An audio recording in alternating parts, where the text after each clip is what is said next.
Chapter 7. A New Shade of Tunic. The moment he heard she was gone, he sprinted out of the town's sandstone entrance, passing by the tall, dark-skinned female guards standing on each side. His boots slammed against the sandy dunes of the desert, ignoring the dry heat waves the sun beamed down upon him. If the guards called out for him to halt, he didn't hear, for his mind had only one thing in it: save her. He refused to slow down, pumping his arms and legs as fast as he could, kicking up sand behind his heels as he sprinted through the desert, only passing the occasional rock or palm tree. The guards in the inner city said she had left Gerudo Town, and that was exactly what they were waiting for. It would only take a few seconds for that evil clan to catch her, and only a second more for them to do worse. As he ran, his eyes darted around the desert, trying to catch a glimpse of her golden hair or royal blue blouse. Even the sight of her leather boots would be enough to make her out. He just needed something, anything, that would point him in the right direction. Suddenly, the sense of direction he was looking for appeared, but it wasn't the princess. Instead of that golden hair or royal garments, he saw 3 lanky bodies dressed in skin-tight grays and burgundies, darting through the sand, organized and with purpose. They were chasing something. They were chasing her. Upon this realization, something inside his chest pulsed. Desperate, he began sprinting after the assassins, determined not to let them get away. He raced up and down the dunes of the desert until, finally, he saw that glint of gold. She was dashing away as fast as she could as she looked around in fear. She was running away from them, trying to survive. Then he saw them again, the 3 tall figures that led him here. They all dispersed, only to quickly regroup, surrounding the princess who had tripped and fallen into the sand. Eagerly, they closed in on her, twirling their curved sickles. He had to do something. At this rate, he wouldn't make it in time. The kingdom would lose her. The king would lose her. He would lose her. Allowing his instincts to guide him, he began to hold his breath as he ran, and things began to change. It was as if time had begun to slow down around him. Gathering as much strength as his legs could build up, he forced himself to run even faster. With each step the assassins took toward her, he took 5. Slowly, one of them began to raise their sickle as they stood over her, deciding to end her life then and there. The princess raised her arms in useless defense, closing her eyes so as not to see the strike that would introduce her to death. With deadly force, the assassin brought the sickle's tip down. He had less than a second to act. As time was still slowed around him, he slid to a stop, placing himself just between the princess and the assassin. Reaching over his shoulder, he grabbed the handle of the purple-winged sword strapped to his back and pulled it free from its sheath before spinning and swinging it at the curved blade, now aimed at his own back. With a loud clank, the sickle was sent flying into the air, and with another swing of his sword, the assassin dropped to the ground. He hadn't seen the body hit the sand, though, for the knight had already stepped in front of his princess as time returned to normal.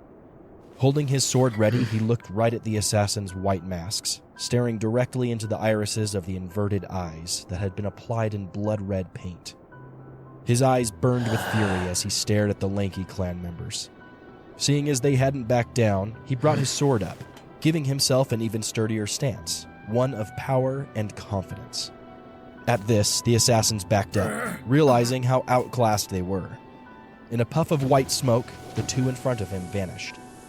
With them gone, he glanced behind him, not at the princess still sitting on the sand, watching him in awe, but at the assassin he had swiped at earlier. His shoulder was bleeding, causing his already dark outfit to darken further. Staring up into the fire that was the knight's blue eyes, he too vanished in a puff of white smoke, leaving the princess and him alone in the desert. Link, I'm sorry. Sheathing his sword, he crouched down and began inspecting the princess for wounds. I'm fine. I swear. Your ankle. You hurt it, didn't you? A little, but it's all right, I promise. I'd rather ask if you're all right. I'm fine. This was a lie, though. While he wasn't hurt, his heart was still racing, rapidly beating against his chest. He had almost lost her. Less than a second later, she would have been taken from this world. Link. He couldn't allow that. She was too important. The kingdom couldn't lose her. Link. He couldn't lose her. It's morning. Hey, there. His eyes snapped open. In a flash, Link drew the Master Sword from its sheath as he reached over and took the woman crouched down next to him by the waist. He held up his sword, ready to defend her at any cost, but the desert was no longer there. Instead of standing in dunes of sand, the two now stood in a field of thick grass beside an old, large tree, situated in front of the house he knew to be his own. Blinking, he looked down, where his blue eyes met the woman's emerald ones. Good morning. I apologize. I didn't mean to frighten you. Princess. Hey. Princess! I'm so sorry about that. Are you alright? I'm just fine.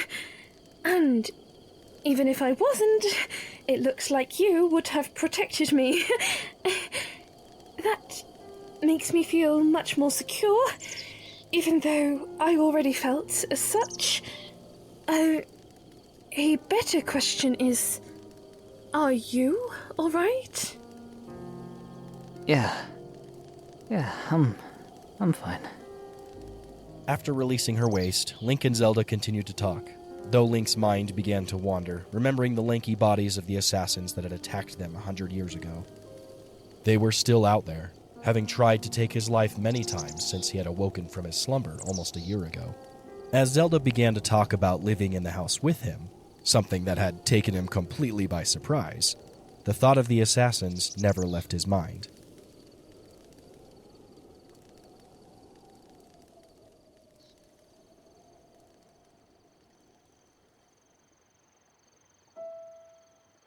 As the sun rose higher into the sky, shining its morning light down on the small mountaintop village below, Link and Zelda crossed over the cliffside bridge, leaving their home behind as they prepared to head into town down the road. It wasn't long before they began passing the colorful buildings that sat near the bridge on the opposite side. Zelda hummed in curiosity as they walked by them. Ooh, what are these? They don't look like any building I've ever seen before. They're houses. Display ones that Bolson had built. He's a carpenter that lives here in Hateno, though I think he's planning to retire soon. They're quite unique, aren't they? I do enjoy the colours. They're very bright compared to the stone I'm so used to seeing.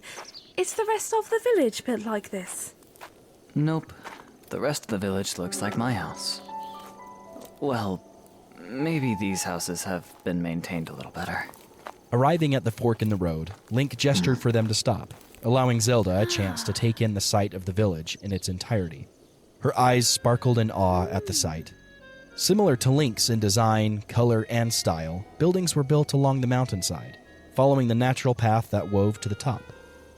Villagers of all ages began emerging from their houses, ready for another long, hard day of work, whether in the ground or one of the shops, while the children ran off to play. While many, if not all, of the buildings were similar to Link's, it was clear to see which were regular houses and which were shops. The shops being decorated with bright, colorful banners and signs to make them stand out against the less colorful houses. It's wonderful. I've never been this far out. The houses look so different from the ones in Castletown or even that of Gaponga Village. So, you like these buildings more than those colorful display houses you were so interested in? You know, it's not too late to ask Bolson for one of those houses if... Link, I told you I wanted to stay with you despite whatever strange living habits you insist you have. Must we keep having to go back and forth on this? Just teasing, just teasing.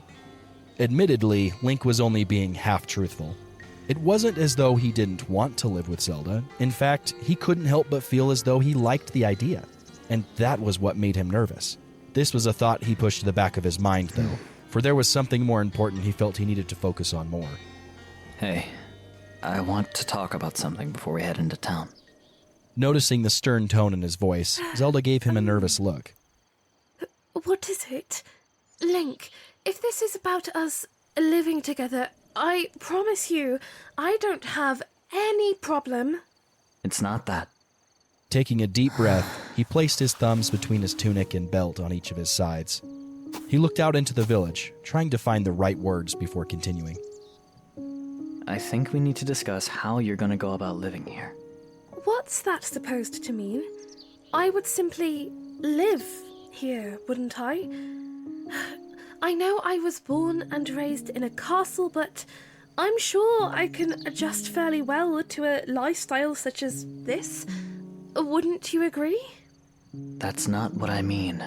What I mean to say is, I don't think we should use your actual name around others. Not use my name? Why would you suggest that? For the same reason, we're headed to get you some new clothes. The Yiga clan is still around. I get that, but the clothes are for when we're on the road, yes? Why would I need to hide myself in my own town, my own home? Look, I get that it's frustrating, but... He hated staring into those heartbroken eyes. He was practically telling her to hide herself from the people she wanted to meet, the people she wanted to live with. But under the circumstances, it needed to be done. Pursing his lips, he forced himself to look past her large eyes, and with a deep breath, he continued. I know it is. I really do. But the Yiga are far bolder than they used to be. I was attacked only a few days after I woke up and started traveling. There's no kingdom, no royal guard, no threat for them to respond to. If they were to learn you were just out here, living without any protection, who knows what they would do. Zelda opened her mouth to speak, but hesitated. Her bright green eyes grew misty, a sign Link knew all too well. If he had to make a guess, she was thinking back to that time 100 years ago when they were once in the desert. She had been traveling on her without him, frustrated with his position as her knight. She had slipped away from the settlement of women they were visiting with, desperately trying to be on her own to prove to her father and herself that she could manage alone. Unfortunately, the clan of assassins attacked, and while he remembered Zelda claiming that he made protecting her look easy, in actuality, he had only just made it in the nick of time. He hated that memory, even if it was one of the few he had. It was a reminder that she could be lost at any time if he wasn't ready. Though the calamity was gone, it wasn't the only danger to her, and knowing the Yiga was still out there, that wasn't a risk he was willing to take. Zelda stood for a moment, clearly thinking about all he said, and if Link's assumption was right, then she was also remembering how big of a threat the Yiga actually were. It took a few moments before she finally spoke, doing her best to find a counter-argument to his claims. But I have protection. I have you. I know you're not my knight anymore, and I don't really like the idea of putting this on you after all we talked about before, but I can't imagine you'd just let something happen to me or anyone here. I trust you. I'm glad you do. And you know I will protect you, no matter what. So if you trust me as much as you say you do, then please, listen to my request.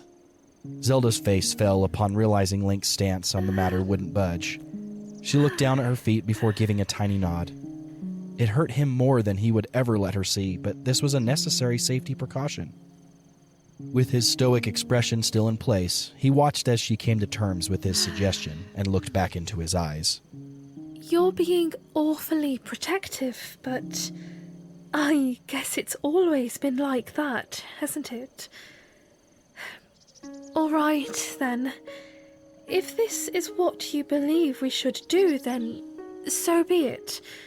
As I said, I trust you, so I won't fight you on it any longer. Great.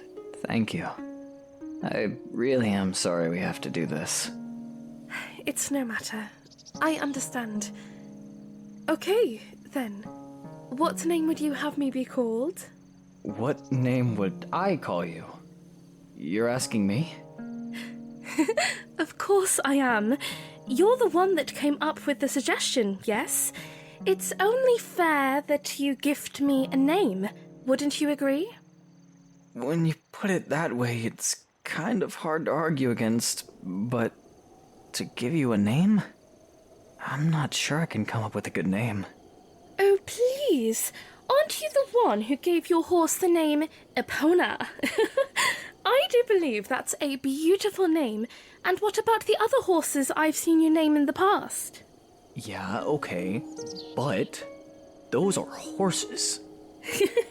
Oh, is the mighty horse tamer actually putting those he loves under the same category as other animals? I wonder if it is truly Link I'm speaking to. That's not what I meant, and you know it. Horses are smart creatures, far better than any other animal out there. What I'm saying is, a name for a horse is different from that of, well... A what? Go on. Princess. Uncomfortably, he raised his hands and began running his fingers through his hair, hoping that she would drop the suggestion after that. But instead, the ex-princess took a step forward and placed a finger on his chest. I'm not a princess anymore, so I don't want any special treatment. It's bad enough I'm accepting not being able to use my real name, so humor me and choose one for me. I get that, but why do you want me to choose it so badly? His question was one of genuine curiosity. From what he could remember, she had always been pushy, but now she seemed a bit more so than usual. At his question, Zelda slightly flushed. I just thought it would be a bit fun. We're not under the kingdom's rules anymore, so there's no need to be so formal. We were already pretty relaxed around each other in private, but now we could be, I suppose, less so. Less? Less. She averted her eyes, but after a brief pause, she clarified. What I mean to say is, Urbosa had a nickname for me, the same one my mother used. That was nice to hear, besides Princess or Your Highness. It was unique and personal. I thought maybe we could do something similar. A nickname? Wasn't the nickname Urbosa gave you Little Bird? I doubt people would believe that to be your real name. That's not exactly what I meant. Never mind. I guess it was a silly suggestion. Anyway, I can come up with a name if you'll just give me a moment. In thought, Zelda stepped away, bringing a finger to her chin. As her mind seemingly began to swirl with ideas, Link stood watching her, still wondering why she had been so adamant about him choosing a name for her. Considering their status, it seemed wrong to name her, especially when he wasn't exactly confident in his naming skills. But it wasn't as though Zelda was wrong. By her choice, she wasn't a princess anymore, and it wasn't like any guard would take him away for simply giving her a fake name. Still, coming up with a name seemed like a difficult task in his eyes. What would be a name that would suit someone like Zelda? Unable to control his mind, he glanced at Zelda's features, watching as she rattled off names under her breath.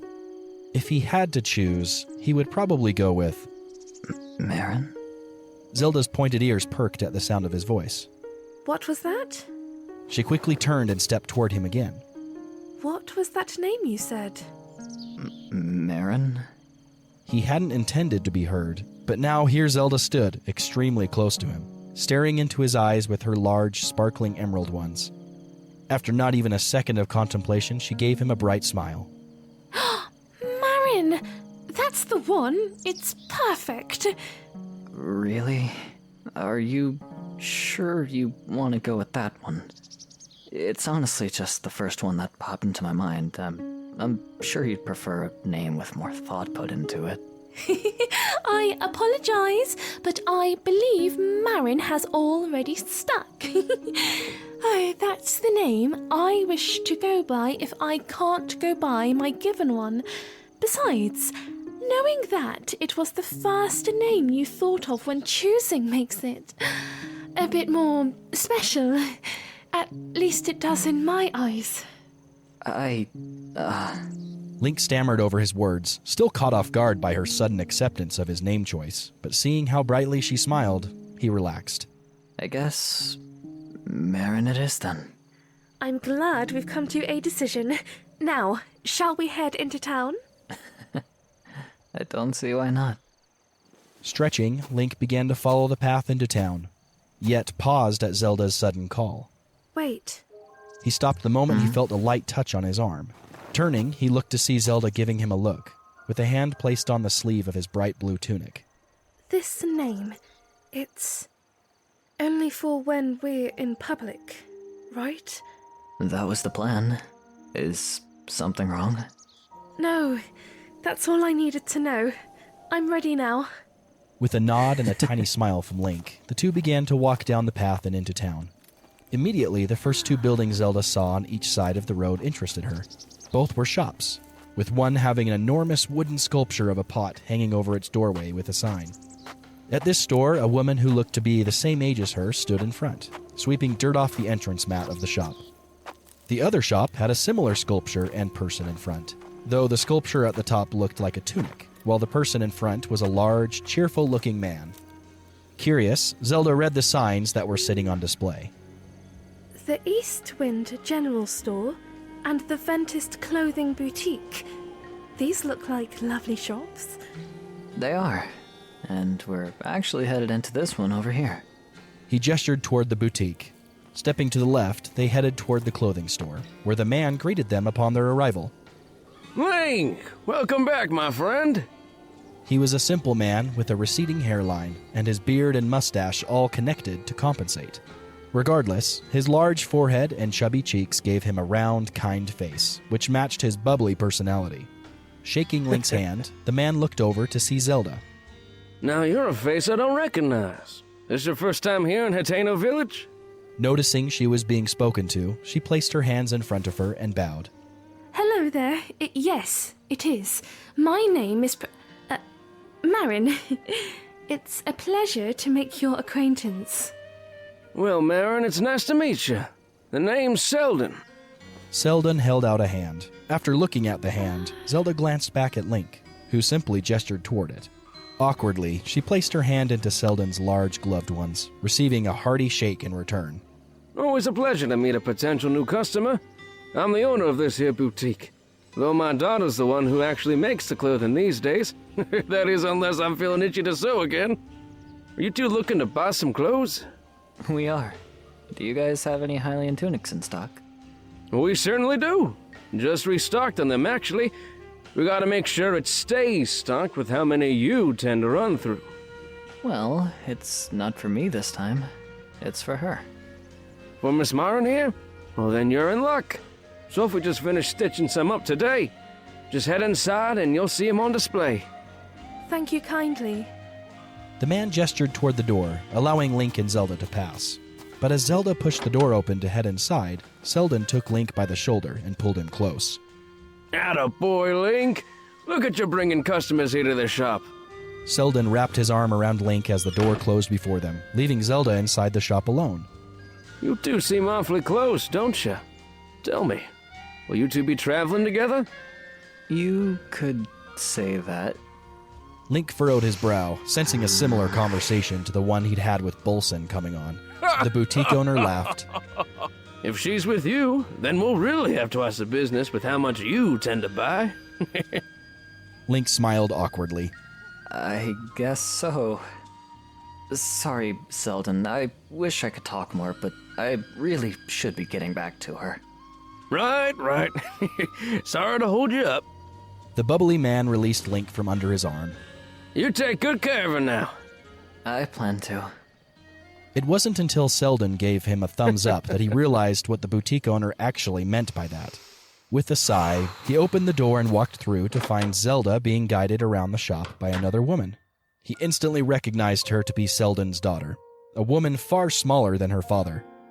She had a hunch in her back, making her look shorter than she actually was. Let's see here. Okay, this is an armor set, replicated using old armor we've managed to dig up nearby. They're said to have been used by knights of the past. Oh, and, and this here is a cloak. It goes really well with the tunic I showed you earlier, and... Oh, Link! Good morning, Sophie. I see you left your corner to give Marin here a tour of all the products. I did. That's quite a change of pace for me, isn't it? It is, but that's good. You're getting more confident. What do you think of all the clothing, Marin? It's wonderful. She turned toward Sophie with a bright smile on her face. Everything here has a fine stitch pattern. It's truly a work of art. I'd feel safe wearing any of these. I thank you, but seeing the clothes you're wearing makes me question why you'd want my simple tunics at all. That style and quality of stitch are hard to find in the wild these days. Most of it perished or rotted away from what we know. It must have been hard getting a hold of it. Why would it be hard? It was a lucky find when exploring the castle remains. Still, as great as a set as her clothes are, we'd rather not be robbed when we go out exploring again. A Hylian tunic will be more practical on the road. Not to imply that your tunics aren't worth stealing. Oh, no. Please don't flatter me. What you're saying is true. It would be much safer wearing what we offer here, but I promise you they'll protect you all the same. I have no doubt in my mind about that. So, what do you think? Have you chosen what you'd like to wear? Well, as much as I appreciate the soldier's armor and its authenticity, it doesn't look very comfortable. At least, not for me, personally. She glanced over at the heavy-looking silver armor on display. Looking over himself, Link couldn't help but silently agree. He had worn armor like that in the past, and to put it simply, he was very happy the day he was given his champion's tunic. I believe a simple Hylian tunic will do the trick for me. Oh, great. That'll be 120 rupees. Wonderful, thank you. Oh, Zelda paused. Suddenly, she turned to Link with a worried look and began speaking in a hushed voice. Link, I don't have any money. Any rupees I had in my room had disappeared, probably stolen by those thieves you were talking about. I don't have a single rupee to my name. Yeah, I didn't expect you to. Link's hand had already begun reaching toward one of the small pouches on his hip. Noticing his hand undoing one of the clasps, Zelda immediately furrowed her brow. Link, you can't pay. You've already done enough for me as it is. Well, I'm glad you think that, but I'm not sure what else you expect us to do. He pulled out a handful of different colored rupees. After holding out his palm to inspect the different shades and conduct mental math, he continued. I'd like to get you out of that traveling gear as soon as possible, and I don't know of any quick way you can make money at the moment. Besides, I have no issue at all paying for you. If anything, I'd be glad to. But, Link... As much as she wanted to debate, she simply couldn't find an argument to counter his own. Link gave her a small smile. Hey, we live together now, right? If that's how it's gonna be, then my money is your money. Let me do this for you. Zelda frowned, clearly still not on board with him having to pay for her, but seeing no other option, she nodded. All right, then, but only because I can't do anything else. I'll find a way to pay you back, I promise. Seriously, you don't need to worry about it. Here you are, Sophie, a silver and a red. Thank you. Sophie took the rupees before giving them a bow. If you'll please, follow me. The two followed the seamstress around the displays, where they now stood in front of a mannequin. Lifting her arms as best as she could due to her hunched back, Sophie pulled the tunic up and off the display before skillfully folding it and the leathers it held. With the clothing now prepared in her hands, she held it out for Zelda to take, who accepted them with a nod in appreciation. It might be a bit big on you. You have quite a slim figure. If you'd like, I'll make some alterations and get it fitted. I won't charge you extra for it. I don't think that'll be necessary. I know how to do the stitching myself, though, now that I think about it, Link, do we have any thread or needles at home? Link shook his head, to which Zelda flushed and looked back at Sophie. If you don't mind, could I borrow some of your thread and needle? Absolutely. You can do it here and look at our selection. I'll make it a special occasion since Link has bought so much from us. Take it as a token of our appreciation for his business. While you're at it, we might as well get you some new trousers and boots too. Do I really need those as well? Are the trousers and boots I'm wearing now also too noticeable? I'd say the boots are. The pants aren't that bad. He glanced down at the form-fitting black pants she currently wore. Suddenly, the image of her curvy figure lying on the bed as he removed her boots from the night before popped into his mind. Clearing his throat, he reached into his pouch again and handed a few more rupees out to Sophie. Well, I think the pants just come with the boots, so might as well. See? He's one of our best customers. The seamstress reached for the trousers displayed on another mannequin. Though she looked guilty for letting Link pay for yet another item of hers, Zelda nodded. Okay, well, you're gonna sew and get that fitted, right? I'll wait outside for you, so just come out when you're ready. All right. I'll try not to be too long. I'll come out soon as I'm finished. Great, I'll be on my way then. With that, he hurried out of the boutique, leaving Zelda alone in the shop yet again. Confused, Zelda watched as Link closed the door behind him, wondering what his sudden hurry was about. Unable to piece together what had happened with Link there, she shrugged before turning to take the trousers and boots from Sophie. If you're ready, I'll take you to the back where the threads and fabrics are. Thank you for all your help. I really appreciate it. Of course. You said your name was Marin, right? Right. That's it. Just promise you'll become a regular customer like Link is after today. Speaking of Link, do you two, fancy each other? The question had come out of nowhere as the two stepped into the back rooms. It had come at such a surprise, Zelda hadn't realized how aggressive her tone was when she responded. Excuse me?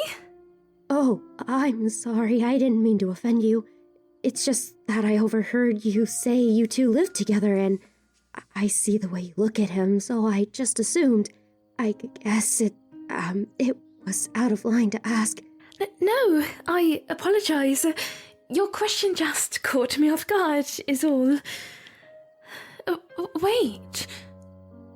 You can see the way I look at him? Am I that obvious? Is that why he ran out as quickly as he did? Sophie shrugged as they arrived at the back desk, one surrounded by shelves full of yarns, threads, and needles. Oh, I'm not sure. He's much harder to read. But for someone as pretty and kind as you are, I'm sure you have a very strong chance to win his heart over. You think so? Yes. I'm rooting for you, Marin. I just hope he feels the same way. I'll have to find the perfect time to tell him, otherwise I'll never be able to face the Great Deku Tree.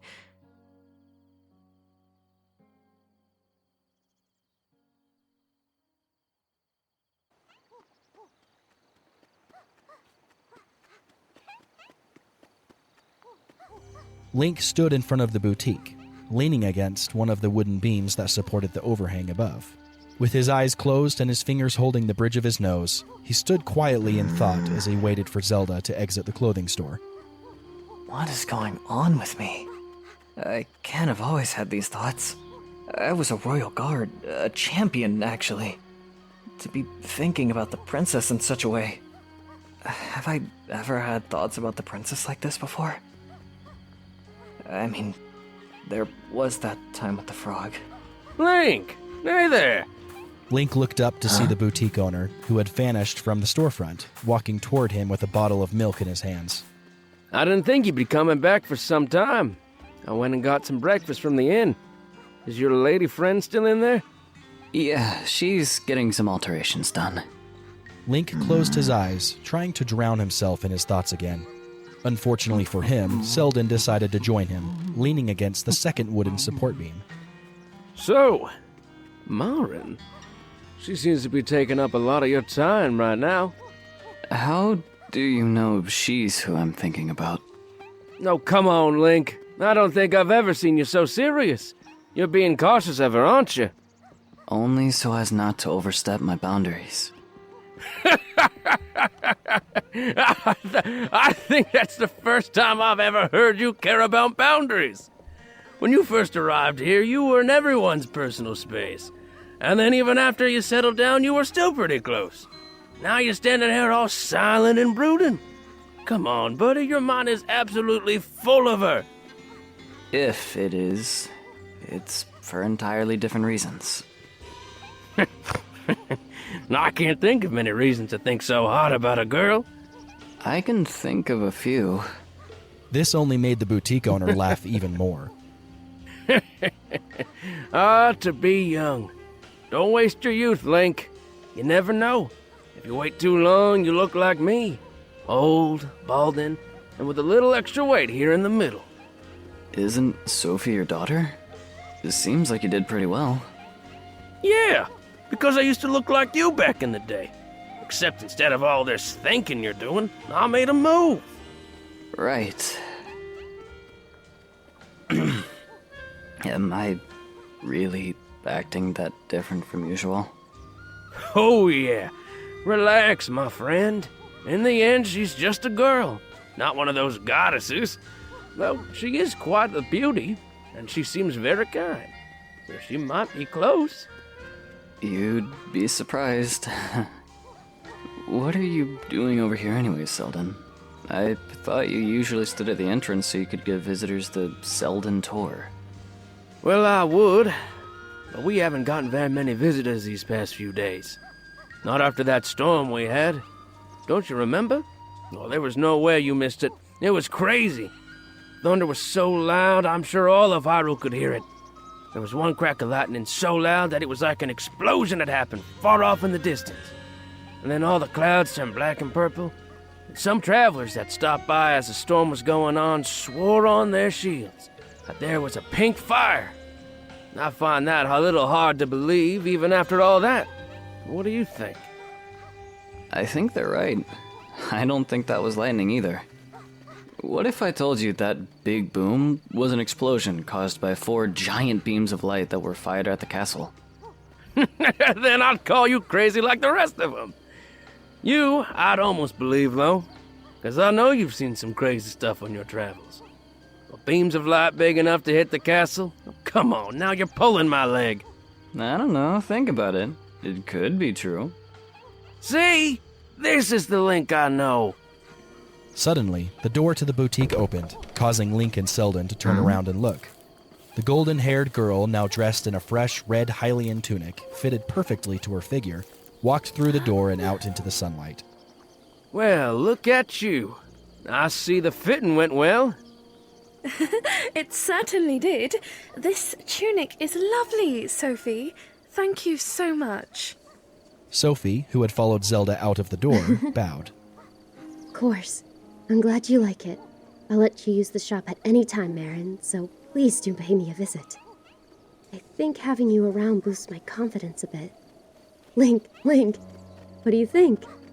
How does it look on her? Sophie?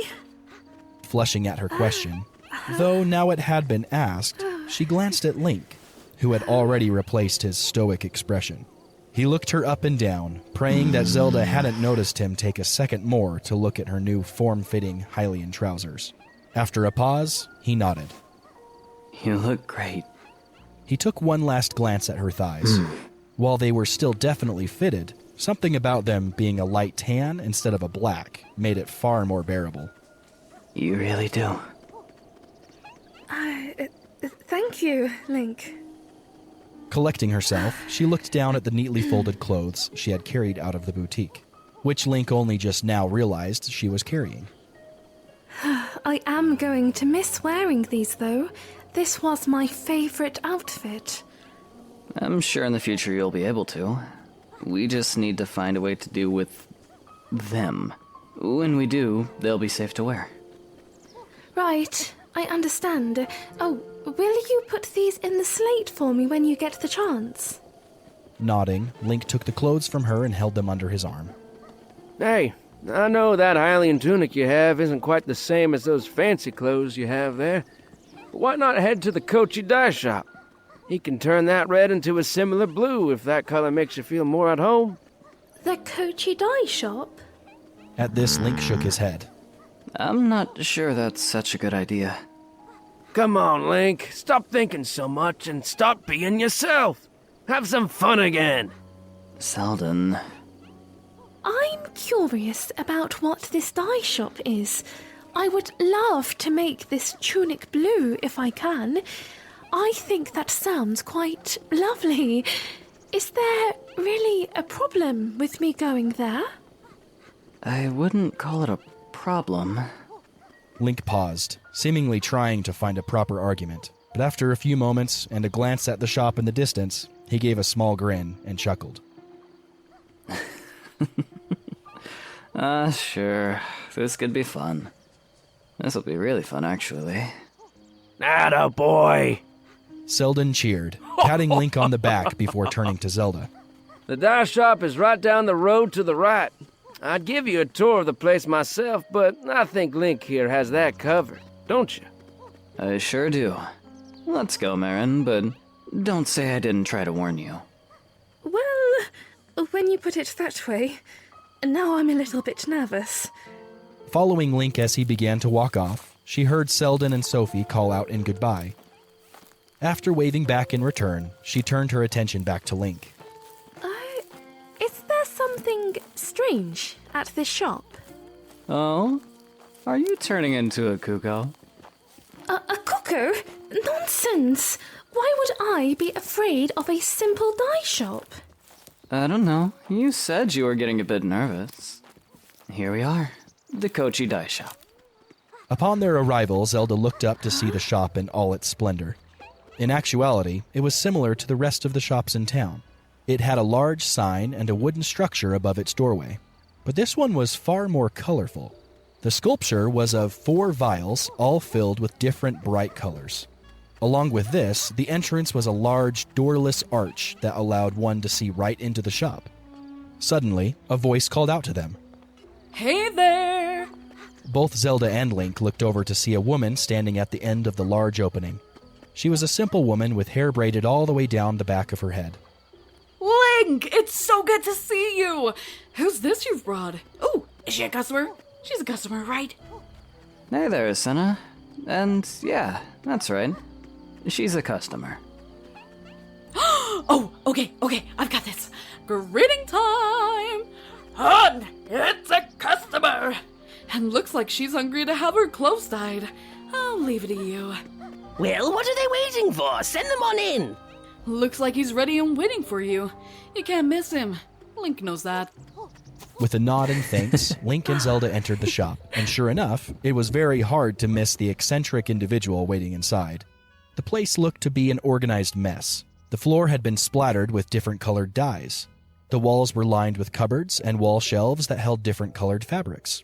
On the walls were informational posters with lists and pictures of ingredients that created different colored dyes. Finally, the large interior also had a loft, similar to the one Link and Zelda's house had. Except instead of a floor under the loft, the area was empty with a very large wash tub underneath. While this seemed to be a very colorful yet strange-looking place, it was nothing compared to the owner waiting for them. At first, he looked to be a skinny man with thin arms and a slim waist, but the moment he turned around, he revealed a large, bulbous belly covered by a black apron. The rest of the man's features were just as off-putting. with bright red hair swirling to the side, accentuating his massive forehead.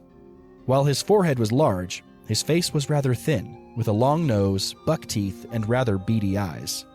He almost looked mean, like a human rat. Yet the moment he smiled, Zelda was put at ease. Well, hello there, you beautiful thing. How do you do? I'm doing wonderfully. Thank you for asking. Marin, this is Sage, the dye maker. Sage, she'll be in your care. Welcome to the dye shop, where we live to dye. If he's putting you in my care, then that means you're looking to recolor your clothes, yes? I am, yes. I was hoping to turn this tunic I'm wearing blue, if that's possible. It sure is, so long as you have the right ingredients.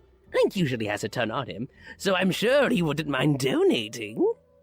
Sage looked toward Link, who had already pulled out the Sheikah slate and began tapping on its screen.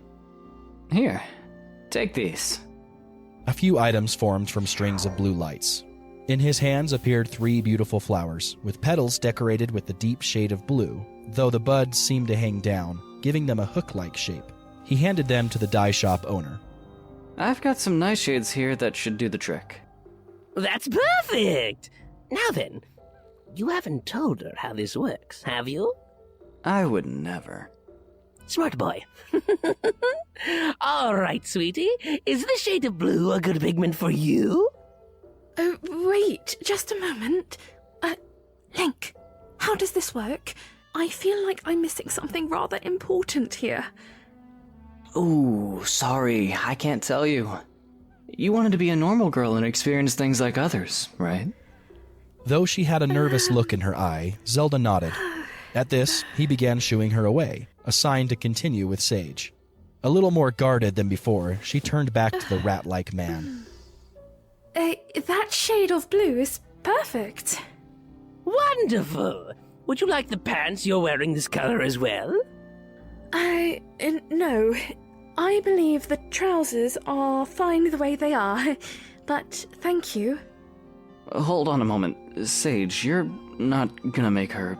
Before Link could finish, Sage leaned down and dug into one of the many cupboards that lined the walls and pulled out a pair of multicolored pants that appeared to have been repeatedly dyed. Here, put these on over those. You'd never offered those to me. You stripped before I could offer them. After that, it was more entertaining, making you go pantsless instead of showing them to you. I couldn't do that to this beauty here, though. Gee, thanks. All right. My trousers are on, and I believe I'm ready. What do I do next? Hold on to those flowers and head up those stairs for me. Make sure you stand where the arrows point, nowhere else. Stand right in the center. All right, then. Giving Link one last glance, she began walking up the stairs. Watching her go, Sage moved to stand next to his second guest. So, who is she? Just a friend. She'll be living with me from now on. Sage's eyes lit up as they watched Zelda find the center of the arrows she was supposed to stand in the middle of. Oh, if it isn't a pigment of my imagination, I'd say you two were more than just friends. I've had this conversation 3 times now in less than 12 hours. Can we not make it 4? Whatever you say. I'll say this, though. Most people who act the way you two do are not just friends. All right. Are you ready up there, Marin? Yes, I suppose. But what am I ready for? You'll see. Now, are you sure about the color? I'm positive, but... Okay, then. One more time. Are you ready? What? But... Are you ready? Yes? Suddenly, the loft floor Zelda stood on opened beneath her feet, and with a splash, she fell into the pool of water below.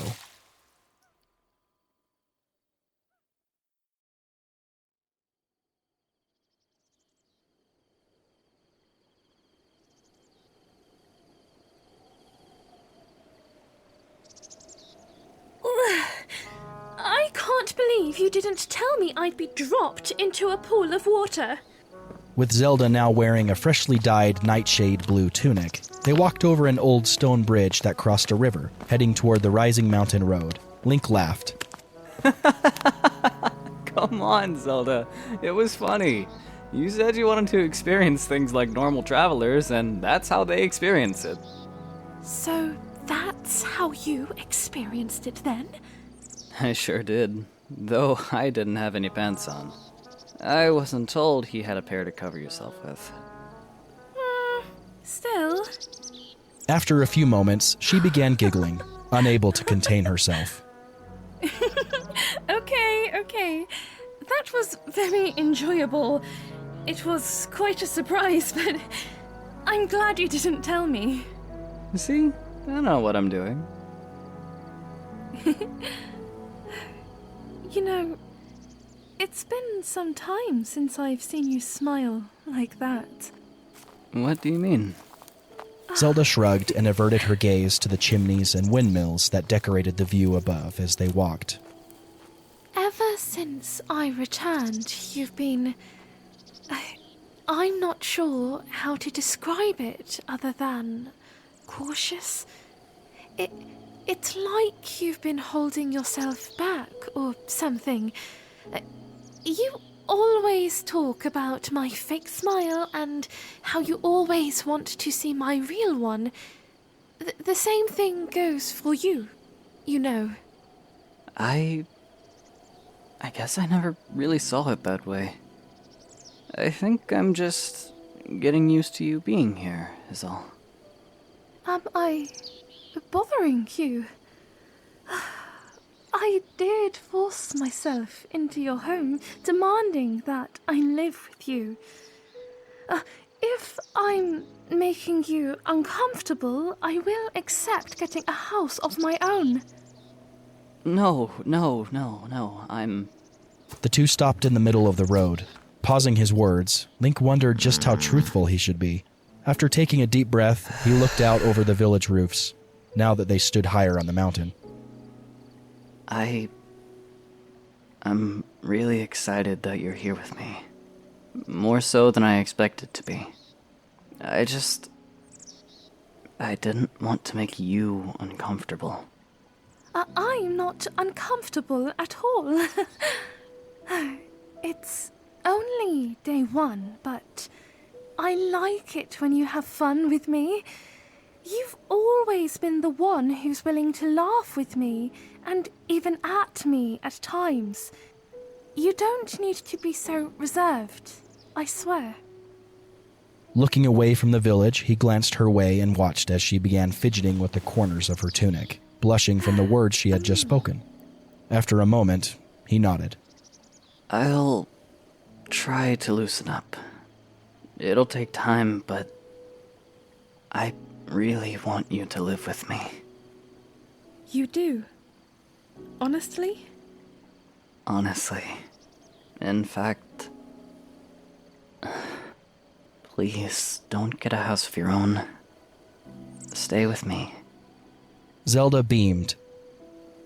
Gladly. Link chuckled before returning her smile with a small one of his own. Should we continue up the mountain to Puros? We shall. Oh, by the way, you said something when we arrived yesterday. Maybe I heard wrong because of my fatigue. But did you say I would think I was dreaming if I would have seen her? I still think you'll believe you're dreaming. Don't worry. You'll see when we get there. Just brace yourself.